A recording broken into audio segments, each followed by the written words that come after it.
असेल, मला ज्ञान वैराग्य भक्ती यांचा उपदेश सांगा, ज्ञान भक्ती वैराग्य वर्णन करून सांगा. ज्यावेळी ज्ञान भक्ती वैराग्य यांचं चिंतन चालू झालं, पार्वतीला झोप येऊ लागली, पार्वती झोपली.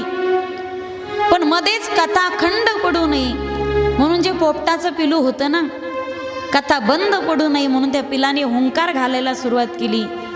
7 दिवसाची कथा श्रवण करून झाली आणि भगवान भोले बाबाने जय जयकार केला. गोपाल कृष्ण भगवान की जय जयकार झाला आणि पार्वती मैया खडबडून जागी झाली.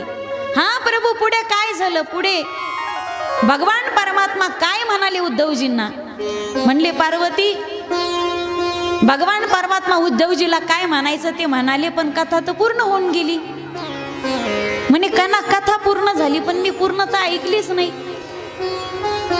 कृष्णाचा आणि उद्धवाचा संवाद झाला तिथपर्यंतच ऐकली मी. मग भोलेनाथांना कळालं, पार्वती नक्की तू झोपली असेल. पण तू जर झोपली होतीस तर हुंकार घालायचं काम कोण करत होतं? पाठीमागे पाहिलं, एक शुकाचं पिल्लू होतं. ब्रह्मविद्या कधी चोरून ऐकायची नसते. एक तर तू ब्रह्मविद्येची चोरी केलीस, त्याचाही राग आला नाही प्रभूला. कथा ऐकली याचा राग नाही आला, पण कथा पाठीमागे बसून ऐकली.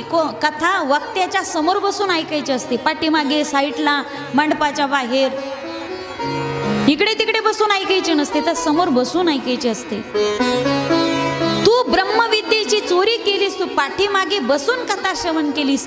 राग आला, रागाच्या भरामध्ये त्रिशूळ उचललं आणि त्या पक्षाच्या अंगावरती फेकलं. त्याने आपला स्थूल देह तिथेच सोडला. सूक्ष्म देहाने, जीवाच्या आकांताने तो धावू लागला. त्रिशूळ त्याचा पाठलाग करत होतं. आणि कैलास पर्वताच्या खाली आल्याच्या नंतर भगवान श्री वेद व्यासांचा आश्रम होता आणि त्या आश्रमामध्ये व्यास महाराजांची पत्नी प्रोणिता, सुलजा माता, काही ठिकाणी उल्लेख आलाय. व्यासांच्या पत्नीने उबासी देण्यासाठी, जांभळी देण्यासाठी तोंडाचा आ केला. आ केल्या क्षणी सूक्ष्म स्वरूपाने शुकाने मुखातून पोटात प्रवेश केला, गर्भधारणा झाली. आज व्यास महाराजांची पत्नी गर्भवती. 1 महिना, 2 महिने, 9 महिने, 9 वर्ष झाले, 10 वर्ष, 11 वर्ष, 12 वर्ष झाले.